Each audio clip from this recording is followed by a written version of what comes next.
Memory is a strange, unreliable thing, especially when fear is involved. We like to believe we remember horror films exactly as they were, the tone, the characters, the scares, the violence. But the human mind has a quiet instinct for self-preservation. It softens what was once too disturbing to hold on to. It rounds the edges, brightens the shadows, and repackages trauma into something humorous, campy, or simply less threatening than the truth. And that's why some horror films live inside a collective false memory. We think they were silly. We think they were harmless. We think they were lighter, cheaper, even laughably bad. But when you revisit them, the illusion cracks. You realize the film wasn't funny at all. It was bleak, cruel, deeply uncomfortable, sometimes even more disturbing than the movies openly labeled extreme. Tonight, we revisit 15 films that audiences around the world have unconsciously rewritten in their minds because remembering their true darkness was simply too much. These are not Mandela effects, born from misheard lines or miscolored outfits. These are memories reshaped out of fear. A quiet psychological defense mechanism against stories that dug a little too deep. So dim the lights, breathe slowly, and prepare yourself. Because once you confront these films as they really were, you'll never trust your own memory again. Fact 1. The Children, 1980. In collective memory, The Children is often relegated to the realm of low-budget exploitation, an odd, slightly silly film about radioactive fog turning children into killers. Many remember it as absurd, even humorous, with its black-fingered kids and exaggerated premise. But this is a sanitized recollection that shields viewers from what the film truly conveys. Because beneath the pulp concept lies an atmosphere of overwhelming dread. The children, misremembered as campy villains, are terrifying precisely because of their innocence. Their blank expressions, slow movements, and unnatural calmness create a sense of wrongness that lingers far longer than most gore-heavy horrors. The adults' confusion, sometimes recalled as comedic feels, upon rewatching, like genuine despair in the face of an unthinkable threat. The rural setting amplifies the terror. Fields, quiet roads, and abandoned spaces become stages for something monstrous wearing the shape of a child. The violence, often dismissed as cheap effects, derives its power from implication rather than spectacle. The real horror of The Children is not that children can kill, it's that their parents hesitate because loving something makes it harder to fear it. This aspect is what memory erases first. Fact 2. The Stepfather, 1987. People often remember The Stepfather as a straightforward thriller, a charming man hiding a murderous secret, a tense cat and mouse dynamic, and a suburban setting masking danger. But this memory oversimplifies a film that was never designed to be simple or safe. Revisiting it reveals a psychological horror story disguised as domestic drama. The Stepfather, remembered as a charismatic but predictable villain, is far more disturbing in his delusions. He doesn't just want a family, he wants a fantasy made real, one that collapses the moment anyone fails to meet his impossible expectations. The suburban setting, often recalled as warm and traditional, becomes a prison where appearances are everything and dissent is fatal. The film's violence, softened in memory as thriller moments, is horrifying not because of its brutality, but because of its emotional logic. The Stepfather kills not out of rage, but out of disappointment, an almost clinical response to a world that refuses to fit his idealized script. The horror lies not in what he does, but in how calmly he believes he's right. Fact 3. The New Kids, 1985. Many viewers remember The New Kids as a simple revenge thriller, a teen versus bully drama with a predictable escalation. Over the years, nostalgia has diluted it into something resembling a coming-of-age conflict punctuated by a few violent moments. But rewatching the film removes that protective filter entirely, because this is not a teen thriller. It is a slow transformation into pure terror. The bullies, often misremembered as rowdy punks, are far more unhinged than people recall. Their violence is not theatrical, it is escalating, predatory, and deeply personal. The small town, remembered as a typical 80 seconds backdrop, becomes a pressure cooker where no authority figure is willing or able to intervene. Every scene feels like a step toward an inevitable eruption of chaos. What many remember as youthful defiance is actually desperation. What they recall as rebellion is fear. And the villains, softened by time into exaggerated caricatures, reveal themselves to be genuinely dangerous individuals with no boundaries left. Rewatching the final act shatters the teen thriller illusion completely. The cruelty becomes too real, too grounded, too disturbing to dismiss. Fact 4 Monkey Shines, 1988. Monkey Shines is remembered by many as an odd, even humorous thriller about a capuchin helper monkey turning violent. Some recall it almost as a creature feature gone silly, a strange detour in George A. Romero's filmography. But this version exists only because audiences unconsciously sanded down the film's true emotional brutality. The story is not about a killer monkey. It is about a man trapped inside his own body. Every scene emphasizes his helplessness, his loss of autonomy, and his growing reliance on a creature that mirrors his darkest impulses. The monkey's behavior, often misremembered as comically exaggerated, becomes chilling when viewed through the lens of codependency and suppressed rage. The bond between man and animal is not funny, it is suffocating. The film's psychological violence is what the memory erases first.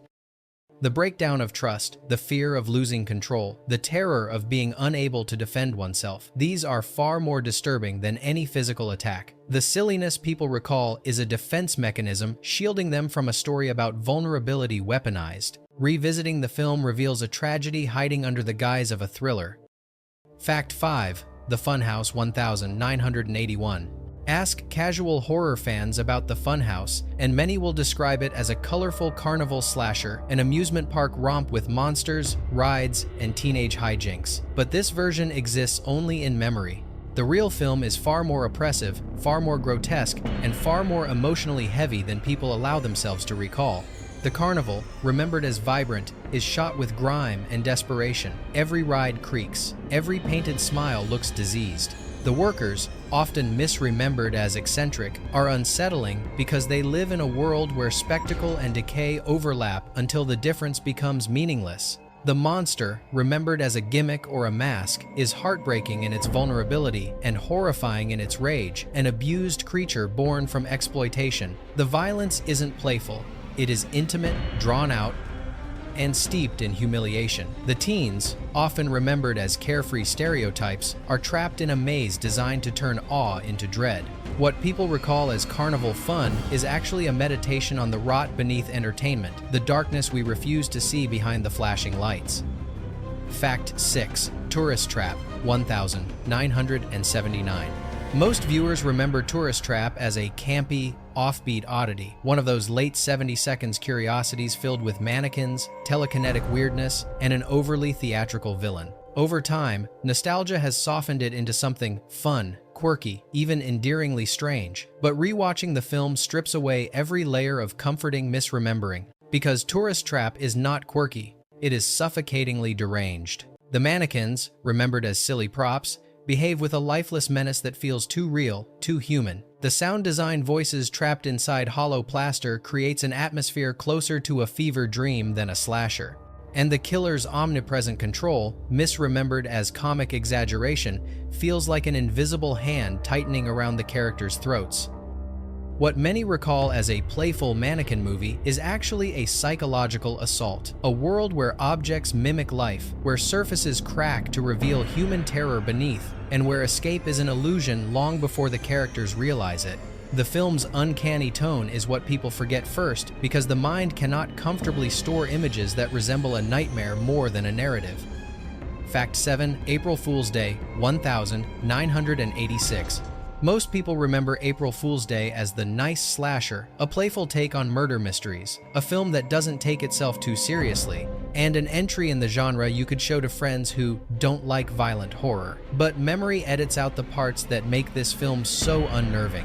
The island setting, remembered as cozy and adventurous, is isolating and hostile. The characters, recalled as upbeat, are riddled with insecurities, simmering beneath their banter. And the elaborate pranks, remembered as humorous, carry an edge of emotional manipulation that slowly erodes trust among the group. The film's meta approach is often misremembered as lightweight cleverness. In truth, it plays like a slow, creeping experiment in social pressure where every laugh feels forced, every scare feels personal, and every moment hints that someone is about to break.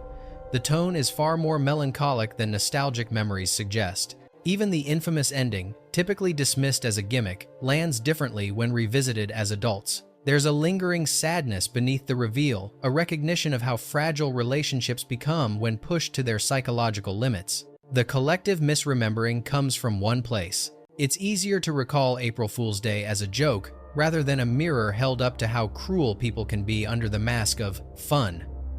Fact 8. Happy Birthday to Me, 1981. Happy Birthday to Me is widely remembered for its marketing gimmick, the infamous shish kebab kill, and for being one of the wild, twisty, over-the-top slashers of the early 80 seconds. The collective memory frames it as a camp spectacle with absurd twists, shock value kills, and melodramatic theatrics. But this is a distortion created by viewers trying to distance themselves from how genuinely unsettling the film actually is. The story is less a slasher and more a psychological tragedy buried under genre expectations. The protagonist's trauma is not exaggerated, it is deeply painful. Her hallucinations, often misremembered as stylistic flourishes, play like genuine episodes of dissociation. And the final twist, frequently dismissed as ridiculous, is disturbing precisely because of how profoundly it fractures her identity. The film's pacing, often called uneven, mirrors the instability of her mind. Scenes feel disjointed because her reality is disjointed. What viewers misremember as chaotic writing is actually an intentional descent into a fractured psyche. The kills, remembered as creative fun, are staged with a chilling intimacy that strips them of humor. And the birthday motif, champagne, candles, celebration, is used to underline an emotional void that the film never truly fills. It's not that the movie is tonally confused, it's that viewers, overwhelmed by its despair, remember it as something sillier than it truly was.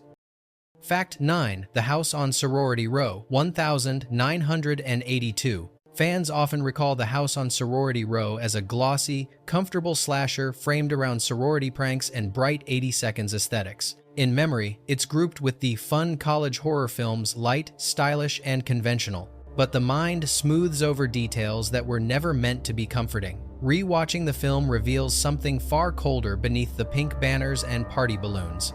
The prank at the center of the story isn't mischievous, it's cruel. The guilt it unleashes isn't camp, it's corrosive. And the killer, often remembered as a standard masked figure, is deeply tied to themes of shame, medical horror, and psychological deterioration. Every frame of the film is soaked in dread disguised as decoration.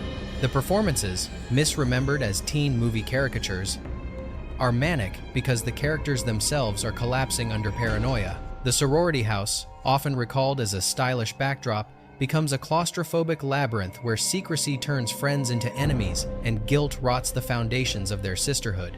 What people remember as classic slasher fun is actually a story about the inescapability of consequences, how one reckless act can turn a celebration into a slow-motion nightmare none of them are prepared to face. Fact 10. Curtains, 1983. Many horror fans remember Curtains primarily for its iconic skating sequence scare, a masked figure gliding across a frozen lake, an image so striking it overshadows the rest of the film. Because of this, people tend to categorize Curtains as a stylish but ultimately simple slasher, a film defined by one famous moment, the rest fading into generic early 80 seconds horror. But this, too, is a softened memory. Rewatching Curtains reveals a film steeped in manipulation, exploitation, and psychological decay. The story unfolds around an abusive director who toys with actresses desperate for a role, blurring professional boundaries into something predatory. The women, often remembered simply as slasher victims, are in fact trapped in a cruel audition that mirrors the darkest aspects of the entertainment industry. The film's fractured production left behind an atmosphere of unease that bleeds into every scene. Characters feel paranoid because the set itself was paranoid. Performances feel unstable because the production was unstable. What people recall as slasher chaos is actually a portrait of ambition eroding sanity. The skating scene endures because the mind chooses a single aesthetic fear over the film's deeper, more personal horrors. It's easier to remember the mask on the ice than the industry cruelty beneath it. Fact 11. Evil Speak, 1981. Evil Speak is often filed away in people's memories as a campy product of the Satanic Panic, a goofy tale of a bullied student who summons dark forces through an early computer. Audiences recall clunky graphics, exaggerated acting, and a tone that borders on accidental comedy. But revisiting the film shatters this comforting illusion. Because evil speak is not camp. It is relentless. The bullying sequences are far harsher and more humiliating than people remember, lingering uncomfortably long on the protagonist's isolation. The descent into occultism doesn't feel like a genre gag, it feels like a cry for help that no one hears. And the violence, remembered as simple shock spectacle, is in fact disturbingly cold, building toward a finale that feels less like revenge fantasy and more like the birth of something monstrous. The film's grim tone is what the mind erases first. It's easier to remember the early computer gimmick than the crushing loneliness that fuels the story. Easier to laugh at the retro effects than to acknowledge the film's bleak worldview. Hurt people do not always transform into heroes. They sometimes become something far worse.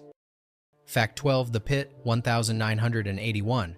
For many, The Pit is remembered as a bizarre, almost goofy creature feature, a lonely boy, a mysterious hole in the forest, and strange troll-like beings lurking inside. Viewers often recall it with an almost playful tone, as though it were a clumsy children's horror film that accidentally wandered into the adult section. But memory is merciful, far more merciful than the film itself. Rewatching The Pit reveals a much uglier truth. The movie is not about monsters, it's about a disturbed child's fractured psyche. The Trolog creatures, remembered as silly rubber puppets, are only one layer. The real horror comes from the boy's escalating cruelty, his manipulative behavior, and the unsettling way the film blurs the line between fantasy and delusion. What many recall as awkwardly funny scenes now feel like glimpses into the mind of someone deeply unwell, abandoned, and spiraling. The film's tone is relentlessly uncomfortable. Every adult seems checked out, every interaction feels slightly wrong, and the boy's descent, often misremembered as childish mischief, plays out more like a psychological collapse hidden behind a childish face. The collective memory softens The Pit because acknowledging its true darkness means acknowledging the pain of a child no one ever helped. Fact 13. The Dorm That Dripped Blood, 1982. Ask horror fans about this film, and many will describe it as a cheap, scrappy student slasher, something you throw on late at night, expecting goofy kills and low-budget thrills. But The Dorm That Dripped Blood is remembered this way only because people subconsciously avoid acknowledging how crushingly bleak it truly is. This film isn't fun. It's suffocating. The setting, an abandoned dorm scheduled for demolition, feels less like a slasher backdrop and more like a forgotten graveyard. The characters aren't exaggerated archetypes. They're exhausted, isolated students, trapped both physically and emotionally. The cinematography, grainy, shadow-heavy, drained of color, creates an atmosphere that feels more like a crime scene reconstruction than entertainment. What audiences misremember as typical slasher chaos is actually a slow, hopeless descent into paranoia where trust erodes, reality twists, and every footstep echoes like a warning. The final act, often recalled incorrectly as shock value, is far more disturbing when revisited, not because of gore, but because of the brutal emotional void it leaves behind. Rewatching it forces a confrontation with the truth. This wasn't a silly early 80-second slasher. It was a story about fear consuming the last light in a decaying space where no one was ever truly safe. Fact 14. American Gothic 1987. Many viewers swear they remember American Gothic as a weird, offbeat, borderline comedic oddity. They recall the eccentric family, the peculiar island, the strange social rules. They remember laughing softly, awkwardly, but laughing all the same. But this is a false memory carved out of discomfort, because beneath its strange exterior, the film is one of the bleakest portraits of trauma and religious fanaticism to come out of the 1980 seconds. The characters aren't quirky, they're broken. Their forced politeness isn't funny, it's suffocating. And the island is not a whimsical stage, it's a psychological coffin. Rewatching the film strips away the illusion. The smiles look manic, the rules feel oppressive. The setting becomes a trap disguised as simplicity. Every interaction simmers with unspoken violence. The cruelty is childlike, only in the way a child might fail to understand the weight of suffering they inflict. What audiences thought was dark humor turns out to be the last layer of mental defense, protecting them from a story about despair, delusion, and the horror of never escaping one's past. Fact 15. Sweet 16, 1983.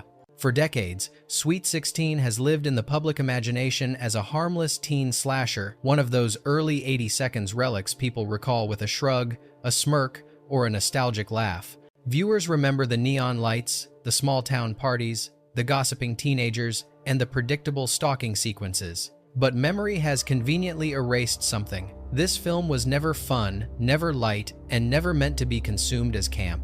Rewatching it is like tearing away a filter. The violence feels intimate and mean-spirited, grounded not in genre playfulness but in real social hostility. The film explores racial tension, xenophobia, and the alienation of a young outsider in a community that cloaks cruelty behind politeness.